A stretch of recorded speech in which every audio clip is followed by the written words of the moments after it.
কে কে করবেন বলুন আলহামদুলিল্লাহ। এই যে সেহরিতে একটা মজা, ইফতারের মধ্যে যে একটা মজা, স্বাদ, সারা জিন্দেগি আপনি আপেল খেয়েছেন, ইফতারে বসে আপেল খাবেন, ওটার মজাই আলাদা, ঠিক কিনা? সারাদিন মার ক্লান্ত শরীরে না খেয়ে সে রাত্রে 3টার সময় খাবার খেয়েছেন, সকাল হয়ে গেছে, ঘুম ভেঙে গেছে, ব্রাশ নেই, টুথপেস্ট নেই, আপনি যখন মুখে লাগাতে যাবেন আপনার ইয়াদ পড়ে যাবে এটা তো রমজান মাস, দিনের বেলাতে কলগেট লাগানো হারাম। যখন হারাম মনে পড়ে যাবে আপনি বন্ধ দেবেন, আমার আল্লাহ খুশি হয়ে যাবে। আল্লাহ তাআলা ফেরেশতাদেরকে ডেকে ডেকে বলবে, এই ফেরেশতা মণ্ডলীরা চাইয়া দেখো, আজকে আমার ভাই আমার বান্দারা সকালবেলার বিরাজ বন্ধ করে দিয়েছে, আমি আল্লাহ তাআলা তার জন্য জাহান্নাম বন্ধ করে দিলাম। সুবহানাল্লাহ, জোরে বলেন সুবহানাল্লাহ। মানে খুব কষ্ট ছিল যে চাকরি, কি নাম জানতা? চামটাপুরিতে যাব আর কিছু আলোচনা করবো, কিন্তু আফসোসের বিষয় গত পরশুদিন আপনাদের দিনাজপুরে আমার 2টা জালসা ছিল, একটা হচ্ছে দেউতলা মাদ্রাসা আর একটা হচ্ছে গোবিন্দপুর, চেনেন? এই 2 জায়গার মাইক তো মাইক না, একদম আচার বিক্রি করার থেকে নির্দিষ্ট, এত বাজে, কানে আওয়াজ নেই, কিছু নেই, গলাটাকে একদম শেষ করে দিয়েছে।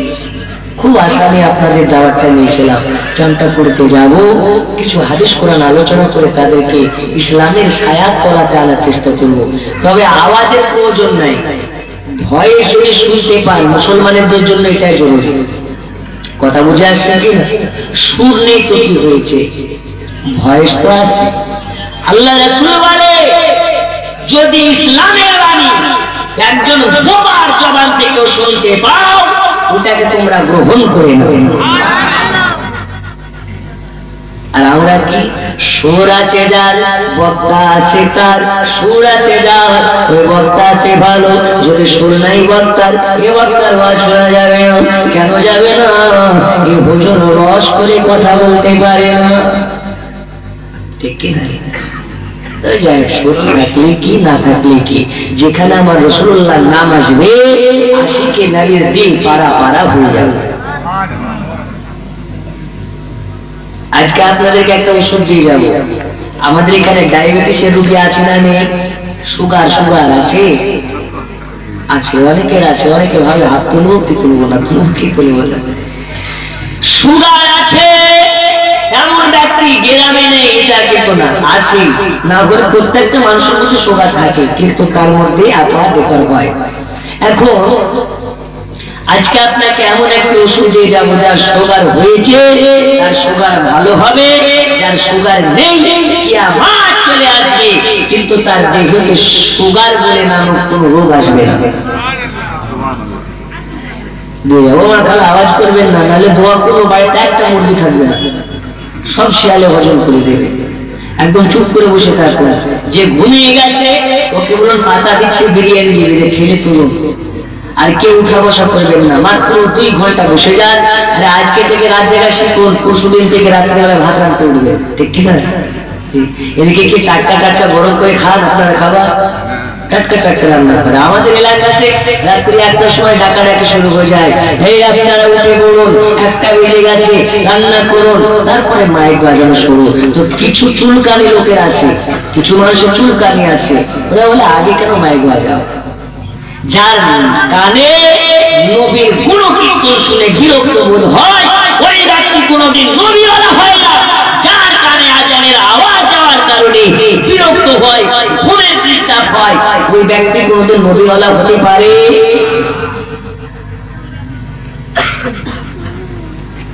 বন্ধুরা আমার, সোনা মানিক, চলুন আপনাদেরকে এগিয়ে নিয়ে যাই।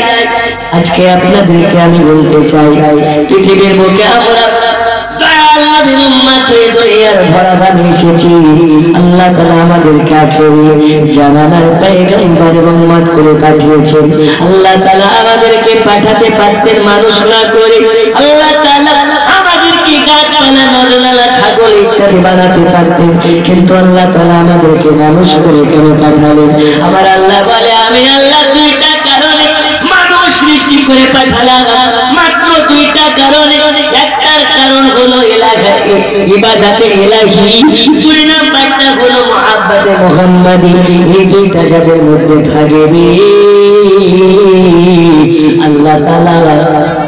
আল্লাহ তাআলা তাকে তার হাবিবের সঙ্গে জান্নাতে দিবে।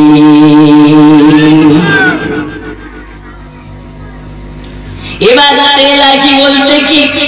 ইবাদতে ইলাহি মানে আল্লাহর ইবাদত করো, মুহাব্বতে মুহাম্মাদি মানে মুস্তাফাকে মুহাব্বত করো। আমরা কেমন করে আল্লাহর ইবাদত করি? আমরা কেমন ভাবে আল্লাহর ইবাদত করি? আল্লাহ তাআলা বললেন নামাজ পড়ো, আমরা নামাজ পড়ি না। আল্লাহ তাআলা বলেন রোজা করো, আমরা রোজা করি না। আল্লাহ তাআলা বলেন হজ করো, সামর্থ্য থাকলে হজ করো, আমরা হজ করি না। যদি 2 লাখ টাকা 5 লাখ টাকা জমে, 10 লাখ টাকা 20 লাখ টাকা জমে যায়, আমরা জায়গা কিনে রেখে দিই বাড়ি করার জন্য। অন্য অর্থ আপনার কেন অর্থ দেখতে ভেবে আমরা অন্য কিছু করার চেষ্টা করি, আল্লাহ রাস্তায় আমরা ব্যয় করার চেষ্টা করি না। আবার আল্লাহ তাআলা বলে দুনিয়াবাসী কান খুলে শুনে নাও, শুনে নাও, শুনে নাও, তোমাদেরকে আমি আল্লাহ আমার ইবাদত করার জন্য তৈরি করেছি, তারপরেও তোমরা নাফরমানি করো। নামাজ পড়তে বলা হয়েছে নামাজ পড়ো না, রোজা করতে বলা হয়েছে রোজা করো না, হজ করার কথা বলা হয়েছে হজ করো না, সত্য বলার কথা বলা হয়েছে তোমরা সত্য বলো না। তোমরা দুনিয়া নিয়ে ব্যস্ত হয়ে গেছো, দুনিয়াদারি নিয়ে পাগল হয়ে গেছো। তারপরে আমি আল্লাহ এত দয়ার সাগর, আমি আল্লাহ এত দয়ার সাগর, আমি আল্লাহ তোমাদেরকে না খাইয়ে কোনোদিন মারি না। মারে এত যে না ফারমানি করি, তারপরে কি আল্লাহ আমাদেরকে কোনোদিন না খাইয়ে রেখেছে কোনোদিন? যদি এমনটা হতো ফজর নামাজ না পড়লে খাবার হবে না, একটা ব্যক্তি নাক ডেকে ঘুমাতে পারতো? একটু হ্যানা বলেন পারতো? মমতার কোন মেম্বারকে যদি ভোট না দেন তো দেখবেন চোখে চোখে রাখে, নাহলে দেওয়ার টাইমে বলে তুমি তো ওকে ভোটটা দাও নি, সামনে বার দিও, ঠিক কিনা? আর আল্লাহ রাসূল বলছেন আমার জন্য মা পেয়েছো, বাপ পেয়েছো, দাদা পেয়েছো, দাদি পেয়েছো, क्योंकि रब ने फरमाया मुस्तफा अगर आपको नहीं बनाता तो मैं दुनिया को नहीं बनाता। रसूलुल्लाह আপনাকে আপনাকে বানিয়েছি, এই কারণে আমি আল্লাহ নিজে আল্লাহ তোকে প্রকাশ করেছি। নবী গো যার অন্তরে আপনার মহব্বত থাকবে আমি আল্লাহ তাকে আপনার সঙ্গে জান্নাতে দিয়ে দেব। নবীর দেশে চলো না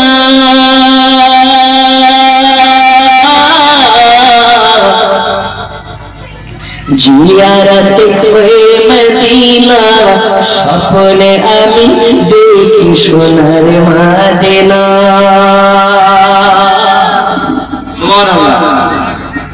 আমার নবী নূরের নবী, দু জাহানের ধ্যানের ছবি। আমার নবী নূরের নবী, দু জাহানের ধ্যানের ছবি। ওই নবীকে দেখার পর মন হলো মোর দিওয়ানা, স্বপ্নে আমি দেখি সোনার মদিনা। নবীর দেশে চলো না জিয়ারতে ওই মদিনা, স্বপ্নে আমি দেখি সোনার মদিনা। জোরে ভাবে না মদিনা যাওয়ার ইচ্ছা আছে না নেই? যদি থেকে থাকে আল্লাহ তাআলা আমাদেরকে মদিনার মেহমান বানিয়ে দিন। আরো জোরে বলুন আল্লাহুম্মা আমিন। আল্লাহ তোমার কাবা ঘর রেখো আমায় মেহমান করে, আল্লাহ তোমার কাবা ঘর রেখো আমায় মেহমান করে। কত হাজিরা সব তপ করে আমার যাওয়া হলো না, স্বপ্নে আমি দেখি সোনার মদিনা। নবীর দেশে চলো না জিয়ারতে ওই মদিনা, স্বপ্নে আমি দেখি সোনার মদিনা। জোরে বলুন হে বাবারা আমার সোনামানিকেরা, চলুন আপনাদেরকে ওয়াজের দিকে নিয়ে চলে যাই। বেশি সময় আপনাদের নষ্ট করব না, সংক্ষিপ্ত আধা ঘন্টা আপনাদেরকে আলোচনা শোনাতে চাই। এই পৃথিবীর বুকে আল্লাহ তাআলা আমাদেরকে দুইটা কারণে বানিয়েছেন। একটা কারণ হলো আল্লাহর দাসত্ব করা, দুই নাম্বার কাজ হলো আল্লাহ রাসূলকে মহব্বত করা। কয়টা কারণ? এই জোরে বলুন, কয়টা কারণ? দুইটা। এক হলো আল্লাহর ইবাদত, এক হচ্ছে আল্লাহর দাসত্ব, দুই নাম্বার হচ্ছে আল্লাহ রাসূলের মহব্বত। এই পৃথিবীর বুকে আল্লাহ রাসূলকে মহব্বত যারা করতে পারবে এরা কোনোদিন নামাজ বন্ধ দেবে না। নবীকে যারা মহব্বত করবে এরা কোনোদিন রমজান মাসে পকেটে করে গেছে রসুল নিয়ে ঘুরবে না। যারা নবীকে মহব্বত করবে সপ্তাহে সপ্তাহে দুইবার করে দাড়িতে কাট দিতে পারবে না। যারা নবীকে মহব্বত করবে তাদের বাড়ির মেয়েদেরকে পর্দা ছাড়াবে, পর্দায় ঘোরাতে পারবে না। যারা রাসূলুল্লাহকে মহব্বত করবে তাদের বাড়ির ঘরের মা খালারা কোনোদিন বিনা হিজাবে রাস্তায় বার হতে পারবে না। যার অন্তরে রাসূল পাকের মহব্বত থাকবে আর বাড়ির মেয়েদের আদর্শ হবে খাতুনে জান্নাত মা ফাতেমা তো জোহরার মতো। ঠিক কিনা? ঠিক কিনা? আর আমাদের ঘরের মায়েদের পর্দা, এই পর্দা নয় গো, গোপাল জর্দা। কি জর্দা? গোপাল জর্দা। এখনকার মা খালারা পর্দা করে, এখনকার মা খালারা, আগেকার মা খালারা সকাল সন্ধ্যা কোরআন তেলাওয়াত করতো। আর বলতে হবে না, দুদিন পর রমজান। রমজান মাসে সারা মাস কোরআন পড়া তো দূরের কথা, কোরআনটাকে পরিষ্কার পর্যন্ত করে না। আর রমজান মাসে কেউ বলবে আমার 2 খতম, কেউ বলবে আমার 3 খতম, মানে রমজান মাসেও পীর সাহেবের বেটি হয়ে যায়। আছে না নেই? লাভ নেই মা, এটা অবশ্যই ইবাদতের মাস, ইবাদত করো। বাকি মাসগুলো হচ্ছে আল্লাহর ইবাদত করার মাস। জোরে বলুন, মানে বছরে একবার ইবাদত করবে আর সারা জীবন তুমি ওই কি বলে না ফারমানি করবে, লাভ হবে? ও মা খালা, এই দুনিয়ার বুকে একজন নারীর জন্য আল্লাহ তাআলা 4 জন পুরুষকে জাহান্নামে দেবে। যদি আপনি পর্দার ভিতরে না থাকেন তাহলে আপনার জন্য 4 পুরুষকে জাহান্নামে যেতে হবে। এই আধুনিক যুগে বর্তমান সময়ে মা খালারা পর্দাকে গোপাল জর্দা বানিয়ে ফেলেছে। রাস্তাঘাটে যেখানেই যাবে না মা খালাদের অভাব নাই, ঝগড়া লাগলে মা খালাদের অভাব নাই, ট্রেনে বাসে মায়েদের অভাব নাই। বর্তমান সময়ে কিছু মহিলা আছে যারা বোরকার নামে ছাগলামু করে, এত টাইট বোরকা পরে যে বোরকাটা পরার থেকে না পরাটাই ভালো। আর এখন আবার আর একটা স্টাইল বেরিয়েছে, ওর কপালে লেখা থাকছে মাশাআল্লাহ। থাকছে না? থাকছে না? দেখেছেন? এইখানে দেখবেন কপালে লেখা থাকছে মাশাআল্লাহ, এদিকে ভিতরে যে কোন আল কাতরা আল্লাহ জানে। এখন একটা সাপুস কথা বলি, আমরা ভারতীয় মুসলমান। কি মুসলমান? ভারতীয়। আমরা হিন্দু, মুসলমান, জৈন, খ্রিস্টান একসঙ্গে উঠা বসা করি, কি করি না? করি। গভীর মনোযোগ দিন। স্কুলটা সেকুলার জায়গা, কলেজ সেকুলার জায়গা, ওখানে ধর্ম নিরপেক্ষতা বজায় রাখা সবার জন্য জরুরি। এখন একজন মুসলমানের মেয়ে যদি ওই মাশাআল্লাহ লেখা বোরকা পরে কলেজে যায়, আর একজন হিন্দু ঘরের মেয়ে যদি জয় শ্রীরাম লেখা কপালে লিখে নিয়ে যায়, তো স্কুলের মধ্যে দ্বন্দ্ব লাগবে না? লাগবে না? একটু হেলা বলে লাগবে কি লাগবে না? তোকে কে বলেছে কপালে মাশাআল্লাহ লিখতে?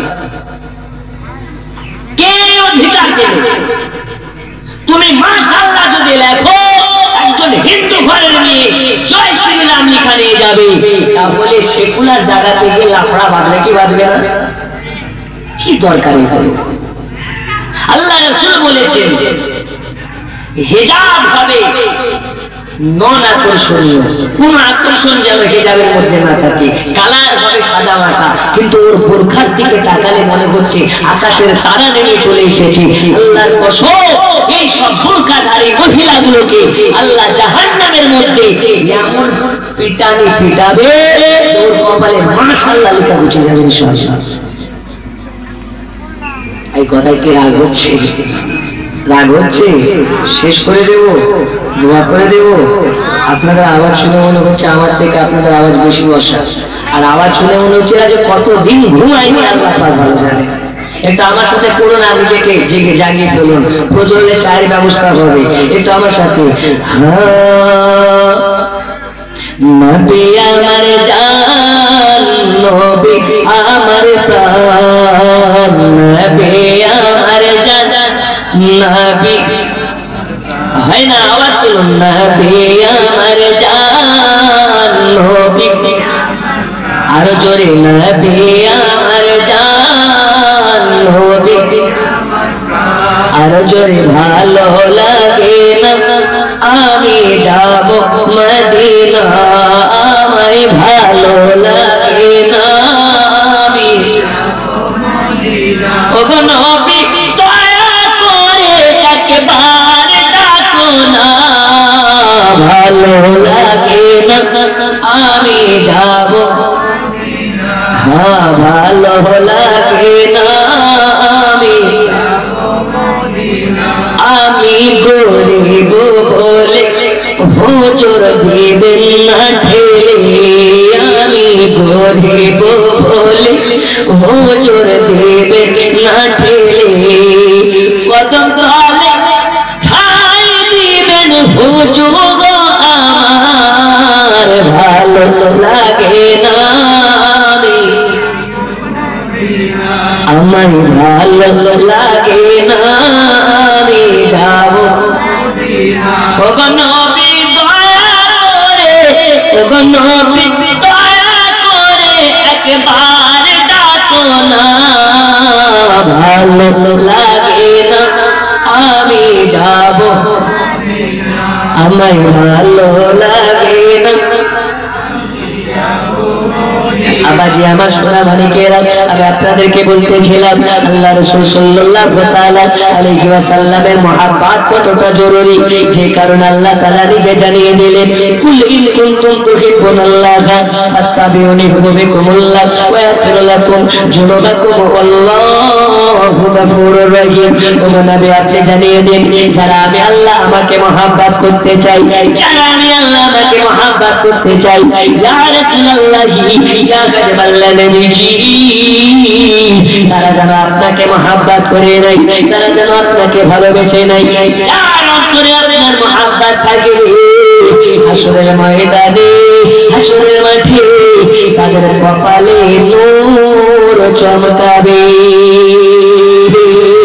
আর যার কপালে নূর চমকাবে আল্লাহ রাসূল সাল্লাল্লাহু তাআলা আলাইহি ওয়াসাল্লাম তাকে বলেছেন আমার স্বর্গে জান্নাতে যাবে। সোনা মানিকেরা আমার মূল টপিকের দিকে আপনাকে এগিয়ে নিয়ে যেতে চাই। এই পৃথিবীর বুকে আমরা আজ ভারতের মুসলমান, আমরা কলমা পড়া মুসলমান, আজান হয় আমাদের দেশে 5 বার, আমাদের দেশে মা খালারা বোরকা পরা শিখেছি, কোরআন পড়া শিখেছি, আমরা দাওয়াত আমরা বিনা দাওয়াতে মুসলমান হয়ে পৃথিবীতে জন্ম নিয়েছি, আমরা কতই না ভাগ্যবান। কিন্তু এই পৃথিবীর বুকে আল্লাহ রাসূল সাল্লাল্লাহু তাআলা আলাইহি ওয়াসাল্লাম কম কষ্ট করে ইসলাম পৌঁছাননি, কত কষ্ট করেছেন। যদি আল্লাহ রাসূলের জীবনের মধ্যে দেখা যায়, নবী আমার এই কলেমার দাওয়াত আপনার আমার মধ্যে যখন আপনার কিনা প্রচার করতে শুরু করেছিলেন, নবী আমার যার কাছে কলেমার দাওয়াত নিয়ে যায় সেই নবীকে আপনার কিনা আঘাত করে তাড়িয়ে দেয়, নবী যাকে যে কলেমার দাওয়াত দেয় নবীকে গালিগালাজ করে তাড়িয়ে দেয়, নবী যাকে কলেমার দাওয়াত দেয় নবীকে অপমান করে তাড়িয়ে দেয়। একদিন নবী আমার রাস্তা দিয়ে হেঁটে হেঁটে যায়, আর কিছু আপনার তায়েফ নগরের মানুষ নবীকে পাথর তুলে মারতে লাগে, নবীর মাথা ফেটে রক্ত দরদর করে বার হতে লেগেছে, নবীর মাথাটা ঘুরতে লেগেছে, নবী আমার জমিনে বসে গেছে, আল্লাহর কাছে দোয়া করে, আল্লাহ আজ আমি দুনিয়ার বুকে পয়গম্বর হয়ে জন্ম নিয়েছি, আমাকে এরা চিনতে পারে না, আমাকে এরা চিনতে পারে না, এই কারণে আমাকে এরা আঘাত করেছে, এই কারণে আমাকে এরা মারতেছে। আজকে যদি এরা আমাকে চিনতে পারতো, আজকে যদি এরা আমাকে বুঝতে পারতো, তাহলে আমাকে মারার বদলে, আমাকে গালি দেওয়ার বদলে আমাকে বুকে জড়িয়ে মহব্বত করতো। আল্লাহ তাআলা এদেরকে মাফ করে দিন, আল্লাহ তাআলা এদেরকে মাফ করে দিন। সোনা মানিকেরা আমার এই জায়গা থেকে আমাদেরকে বুঝতে হবে, নবীকে নবীকে মেরেছে, নবী বদলালেননি, নবীকে গালিগালাজ করা হয়েছে, নবী গালের বদল গালি দেয়নি, মারের বদল মারেননি। নবী আমার তার জন্য হিদায়াত কামনা করেছি, নবী আমার তার জন্য দোয়া কামনা করেছি। আর আজকে আমরা কোন মুসলমান ওই নবীর উম্মত হয়ে আমাদেরকে যদি কেউ একবার গালি দেয় আমরা তার 14 গোষ্ঠীকে গালি দিই, আমাদেরকে যদি একটা চড় মারি আমরা তাকে 5 বাচ্চা চড় মারি। আজকে যদি আমাদের কিছু টাকা হয়ে যায়, এত অহংকারী হয়ে যায়, এত অহংকারী হয়ে যায়, আমাদের পা মাটিতে থাকে না। আর রাসূল পাক বলেছে যারা অহংকারী হবে তারা কোনদিন জান্নাতে যাবে না।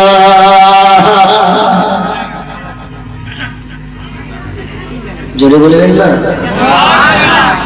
আমাদের মধ্যে অহংকার আছে না নেই? হ্যাঁ না বলেন না, আছে না নেই? আমার বাড়ি আছে, গাড়ি আছে, টাকা ব্যাংক ব্যালেন্স সব আছে, অহংকার থাকবে না? মানে আল্লাহ বললেন হাবিব আপনার উম্মতদেরকে বলে দিন যাতে আপনার উম্মতেরা আমার চাদর ধরে টান না মারে। কার চাদর? এই কার চাদর বললাম? আল্লাহর চাদরে টান না মারে। এখন আমার মাথায় পাগড়ি আছে, এই পাগড়ি যদি চাচা আমার ধরে টানে এটা বিয়াদবি হবে কি হবে না? আদরের খেলাফ হবে কি হবে না? কিছু সমস্যা হয়েছে আপনাদের? ও চাচা কিছু সমস্যা, মানে আপনাদের দিকে সব মনোযোগ চলে যাচ্ছে। আচ্ছা আপনারা একটু বসেন, আপনাদেরকে একটু শোনায়, আপনারা অনেক কিছু করেছেন।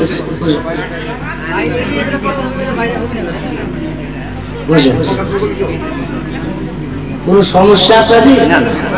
আচ্ছা মানে আপনারা এমন জায়গাতে দাঁড়িয়ে আছেন আপনাদের দিকে মনোযোগটা বেশি যাচ্ছে। বেতনে মাফ করবেন, একটু বসে, আমি বেশি সময় ধরবো না বলেছি। এখন আপনাদের চাচার যদি মাথা টুপিতে আমি ধরে টান মারি এটা আদব, আদব না বেয়াদব? এই হুজুর কোথা থেকে আনলি রে, শালা পাগল নাকি? আমাদের সভাপতি টুপি ধরে টান মারছে, ঠিক না? আল্লাহ রাসূল বললেন একজন ব্যক্তিকে সম্মান দেবে তবে তুমি সম্মান পাবে। ওমর খালা বসে, চুপ করে বসো। রাসূল পাক সাল্লাল্লাহু তাআলা আলাইহি ওয়াসাল্লামকে নবী আল্লাহ তাআলা বললেন হাবিব আপনার উম্মতদেরকে বলুন যাতে আমার চাদর ধরে কেউ টানাটানি না করে। সুবহানাল্লাহ। হে যুবকেরা আমার, ওমর খালা শুনে যান রাতের বেলা আমার আল্লাহ বলে হাবিব গো আপনি জানিয়ে দিন আমার চাদরে যেন কেউ টান না মারে। আল্লাহ নবী অবাক নজরে তাকিয়ে বললেন আল্লাহ আপনার চাদর ধরে টান মারবে এত সাহস কার আছে? বলে তোমার উম্মতের আছে। তাই কি বললেন? আমার আল্লাহ বলে হাবিব আমার চাদর ধরে টান মারবে তোমার উম্মতের মধ্যে অনেক উম্মতেরা। আল্লাহ রাসূল বললেন আল্লাহ আপনার চাদর বলতে কোনটাকে বোঝাচ্ছেন? আমার আল্লাহ বলে ও নবীজি আমার চাদরের নাম হলো অহংকার। আল্লাহ ছাড়া কারো অহংকার করা চলে না, কারণ আমার আল্লাহ বলে সকালের বাচ্চাকে আমি সন্ধ্যায় বেকারে বানাই, সকালের বেকারকে আমি সন্ধ্যায় রাজা বানাই, বাচ্চা বানাই। এই জন্য আমার নিয়ে আমাকে অহংকার দেখাবে না। আল্লাহ তাআলা বললেন অহংকার মুক্ত যাদের জীবন হবে আল্লাহ তাআলা সেই সংসারে, সেই জীবনে, সেই লাইফে রহমতের বৃষ্টি প্রদান করবে। ও আমার সোনামানিকেরা বলার উদ্দেশ্য হলো এটা, আমার আল্লাহ তাআলা বললেন দুনিয়াবাসী শুনে নাও আমার সঙ্গে তোমরা অহংকার দেখাবে না, মানুষকে অহংকার দেখাবে না। অহংকার জিনিসটা আল্লাহ তাআলা পছন্দ করে না। অহংকার কারে আল্লাহ ডুবিয়ে দেয়, অহংকার কারে আল্লাহ পতন করে দেয়। সোনামানিকেরা আমার দয়াল নবী আমারে বলতেছেন আমাকে কতজন মেরেছে, আমাকে কতজন গালি দিয়েছে, আমি গালির বদলে গালি দিই নাই, মারের বদলে মারি নাই। আল্লাহ রাসূলের জীবন আদর্শের মধ্যে পাওয়া যায় দয়াল নবীর সম্মুখ দিয়ে যদি একটা বাচ্চা ছেলে হেঁটে যায় আল্লাহর নবী কোনোদিন তার কাছ থেকে সালামের আশা করে নাই। নবী আমার বাচ্চাটাকে সালাম দিয়েছে। আর আমাদের গ্রামের হাজি সাহেব রাস্তার ধারে চেয়ার নিয়ে বসে যায়, আমি বসে থাকবো আর আমাকে সবাই সালাম দেবে। এলাকার মুরব্বী মনে মনে চিন্তা করে, আমি বললাম বয়সে বড়, আমি বললাম সম্মানী ব্যক্তি, আমার সম্মান মান সম্মান আছে, আমি কাউকে সালাম দেব না, আমাকে ধরে ধরে সালাম দেবে। এইসব মানুষগুলো কোনদিন জান্নাত তো যাওয়া দূরের কথা, জান্নাতের ঘ্রাণ পর্যন্ত পাবে না। কারণ আল্লাহ তাআলা বলেছেন অহংকারীদের জন্য আমার জান্নাত না। এখন সব ভেজাল, টাকায় ভেজাল, খাবারে ভেজাল, বাড়িতে ভেজাল, গাড়িতে ভেজাল। মৌলবীদের মতো ভেজাল আছে না নেই? আছে না নেই? আছে। মানুষের মধ্যে ভেজাল আছে, মৌলবীর মধ্যে ভেজাল আছে, আলেমের মধ্যে ভেজাল আছে, হাফিজের মধ্যে ভেজাল আছে, আপনার কেনা মূর্তির মধ্যে ভেজাল আছে। আল্লাহ রাসূল সাল্লাল্লাহু আলাইহি ওয়াসাল্লাম আমাদেরকে এমন একটা জীবন যাপন আপনার কেনা যাপন করতে বলেছে। ওই জীবনটার নাম কোন জীবন? আল্লাহ রাসূল সাল্লাল্লাহু আলাইহি ওয়াসাল্লামের জীবন যাপন থেকে বোঝা যায়। আল্লাহ রাসূল বললেন, আমাকে যারা মহব্বত করবে তাদের জীবন হবে অহংকার মুক্ত। এই পৃথিবীর বুকে একজন নবীর গোলাম, একজন নবীর প্রেমিক এই দুনিয়াতে আল্লাহ তাআলা তাকে সুলতান করে পাঠিয়েছিলেন। সে একজন সুলতান হয়ে পৃথিবীতে এসেছিলেন, একজন রাজা হয়ে পৃথিবীতে এসেছিলেন। তার নাম হলো হযরত সুলতান মাহমুদ গজনবী।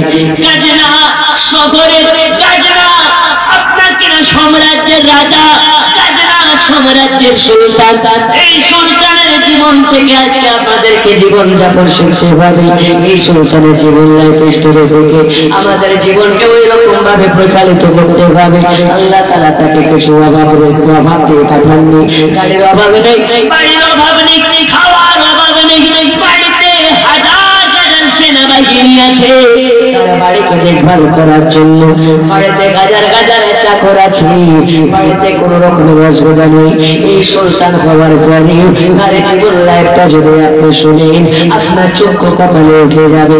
সুলতান মাহমুদ গজনবী সারাদিন দেশের খোঁজ আপনার কিনা কার্যক্রম করার পরে, রাজকীয় কার্যক্রম করার পরে রাতের বেলা যে সময়টুকু পাই সুলতান মাহমুদ গজনবী রাতের বেলা বিছানায় আরাম করে শুয়ে পড়ে না।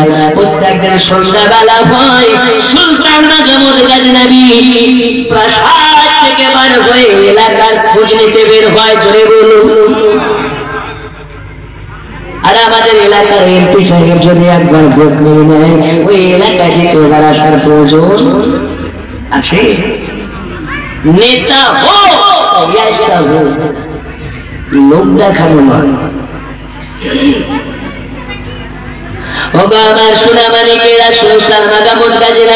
প্রত্যেকদিন সকাল সন্ধ্যা বেলা পাই সঙ্গে 200 করে আপনার কেনা বডি গার্ড নিয়ে নেয়।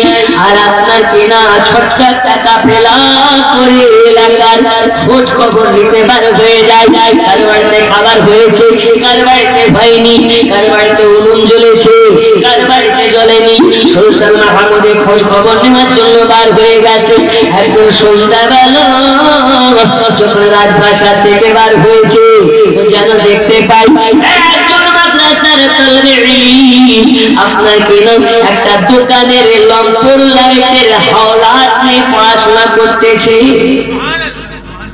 বিবেকানন্দ ঘটনা শুনেননি? এই কি নাম বলে? বিদ্যাসাগর। বিদ্যাসাগর বাড়িতে লাইট নেই তো কোথাটা লাইট নিয়ে বসেছে? রাস্তা। শুনেছেন না? হযরত সুলতান মাহমুদ গজনবীর যুগে একজন মাদ্রাসার তালেবে ইলম বাড়িতে লাইট নেই, বাতি নেই তো কি করেছে? বাড়ি ছেড়ে বাজারে যে দোকান হয় ওই দোকানের লাইটের হাওলাত নিয়ে পড়াশোনা করতেছে।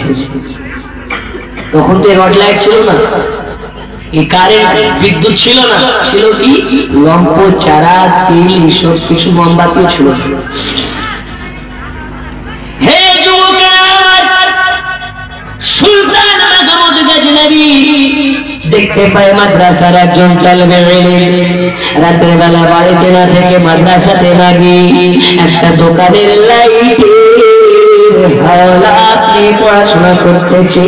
সুলতান মাহমুদ গজনবী ওই সময় বাচ্চা ছেলেটার মাথায় হাত বুলাইয়া বুলাইয়া বলে, বাবা এত রাতের বেলা তুমি বাড়িতে না থেকে মাদ্রাসায় পড়াশোনা না করে রাস্তায় রাস্তায় কেন তুমি পড়ে বেড়াও? এই দোকানের লাইটে নিচে কেন পড়তেছো? হযরত সুলতান মাহমুদ গজনবীকে ওই সময় মাদ্রাসার তালেবে ইলমটা বলেছিলেন, ও জায়গা পানো, ও আমাদের সুলতান, ও আমাদের রাজা, ও আমাদের সুলতান মাহমুদ, কান খুলে শুনে নিন, বাড়িতে আমরা এত আপনার দুষ্ট পরিবারের একজন আমি ছেলে, এমন অসহায় ঘরের আমি একজন ছেলে, আমি লাইট নিয়ে বাড়িতে পড়ার জন্য তো তেল কিনতে হবে, আর তেল না কিনলে তো লাইট জ্বলবে না, মানে চেরাগ জ্বলবে না, আর চেরাগ কিনতে গেলে অর্থের প্রয়োজন আছে, আর বাড়িতে চেরাগ জ্বালাতে গেলে তেলের প্রয়োজন আছে। তেল কেনার মতো টাকা বাড়িতে নাই, বাড়িতে খাবার খাওয়ার মতো টাকা নাই, সকালবেলা খাবার হলে সন্ধ্যাবেলা হয় না, সন্ধ্যাবেলা খাবার হলে 2 দিন হয় না। এইভাবে আমার জীবন যাপন হয়। ওরা আমাদের জায়গা পানা সুলতান মাহমুদ গজনবী, এই কারণে আমি বাড়িতে না পড়ে সাথে না পড়ে আমি সুলতান মাহমুদ গজনবীর সাম্রাজ্যের একজন মাদ্রাসার তালেবে ইলম, আমি দোকানের লাইটের হাওলাত নিয়ে পড়ি আর আল্লাহর কাছে দোয়া করি, আল্লাহ তাআলা যেন এই দোকানওয়ালাকে জান্নাতি করে দেয়। সুলতান মাহমুদ গজনবী চক্ষু দিয়ে পানি ঝরতে লেগেছে। এত বড় একজন সুলতান, এত বড় সাম্রাজ্যের সুলতান হওয়ার পরে দুঃখের কথা শুনে চক্ষু দিয়ে পানি ঝরে যায়, একটু সাইডে চলে যায়, আল্লাহর কাছে দোয়া করে, আল্লাহ তাআলা কি আমি সুলতান হওয়ার পরে আমার সাম্রাজ্যের একজন মাদ্রাসার তালেবে ইলম হয়তো একবেলা খেতে পেরে 2 বেলা পায় না, সকালবেলা হলে সন্ধ্যাবেলা হয় না, আর বাড়িতে তেল না থাকার কারণে, লম্প জ্বালাতে না পারার কারণে অন্য জায়গাতে বাজারে এসে দোকানদারের লাইটের হাওলাত নিয়ে পড়ে। আল্লাহ তাআলা কাল হাসরের মাঠে আমি রাসূলুল্লাহকে মুখ দেখাতে পারবো না, আল্লাহ আপনার কাটবো আমি জবাবদিহি করতে পারবো না। আল্লাহ তাআলা আজকে আমি সুলতান হই, যদি আমার প্রজার খোঁজ খবর না রাখতে পারি, আমি সুলতান হওয়ার পরে আমার প্রজা যদি অশান্তিতে থাকে, আমি রাজা হওয়ার পরে আমার প্রজারা যদি কষ্টে থাকে, আমি রাজা হওয়ার পরে আমার প্রজারা যদি না খেয়ে মরে, আমি কাল হাসরের মাঠে আল্লাহর কাঠগড়াতে দাঁড়িয়ে জবাবদিহি করতে পারবো না। এই কারণে সুলতান মাহমুদ গজনবী চোখের পানিটা মুছে মুছে বাচ্চা ছেলে তালেবে ইলমের কাছে যায়, বলে, বাবা রে, আজকে থেকে তোমার দোকানে পড়া বন্ধ যাবে না। আল্লাহ রাসূল বলেছেন, পেটে খাবার না হলেও শিক্ষা অর্জন করা বন্ধ করিও না, জোরে বলো। কারণ জাতির মেরুদণ্ডের নাম জ্ঞান অর্জন করা।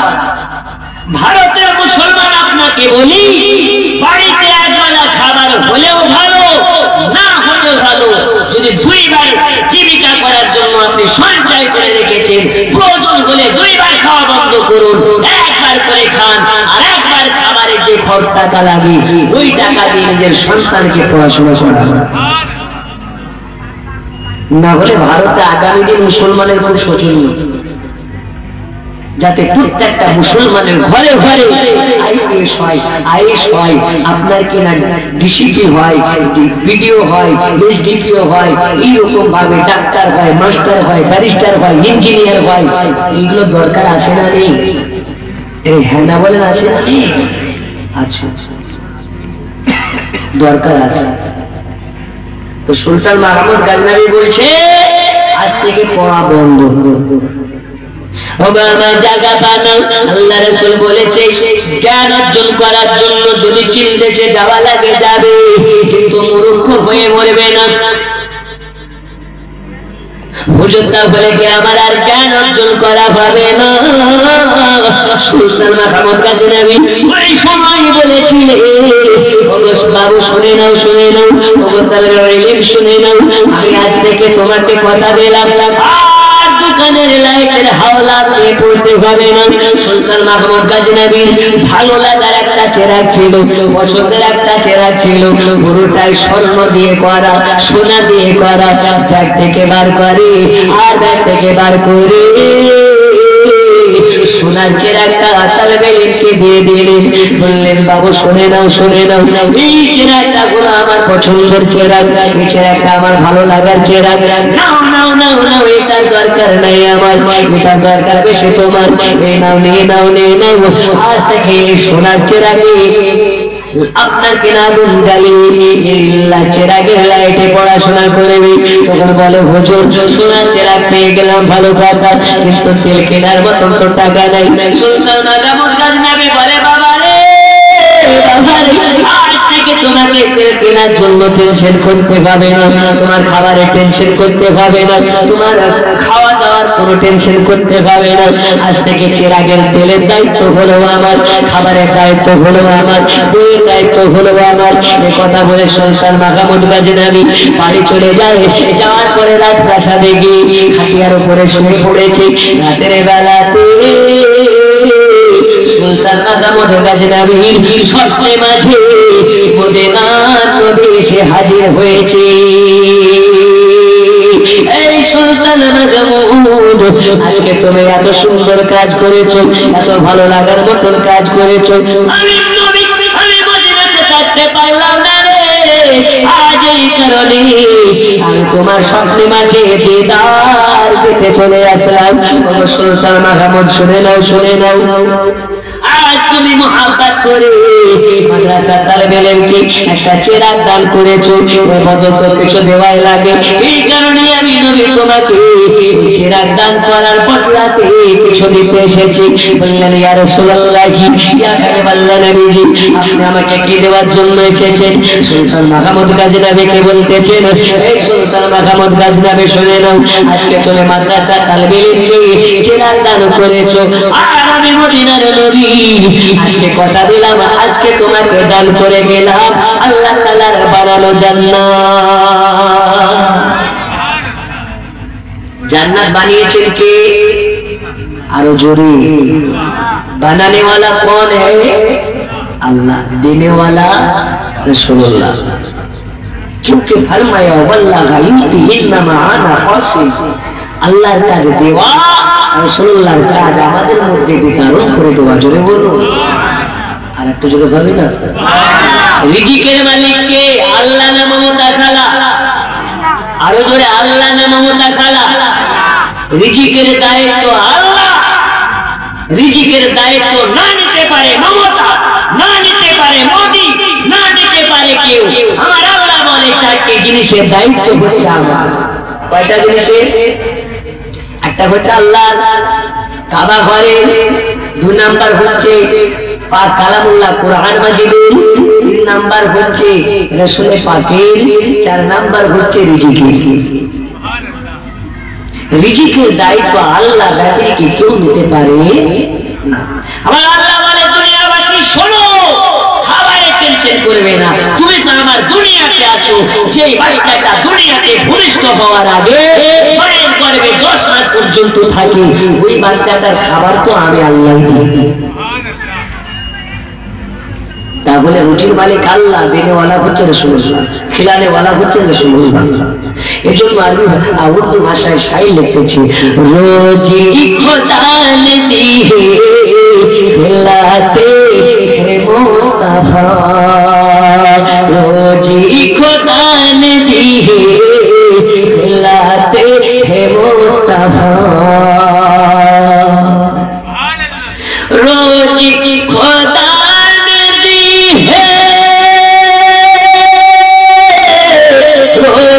खुदा ने दी है खिलाते हैं मुस्तफा, दुनिया के खुदा की चलाते हैं मुस्तफा।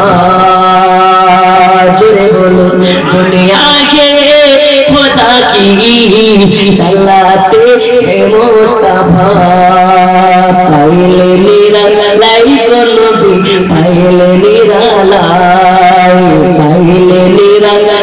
को नबी पाइले निरालाई ओ तुई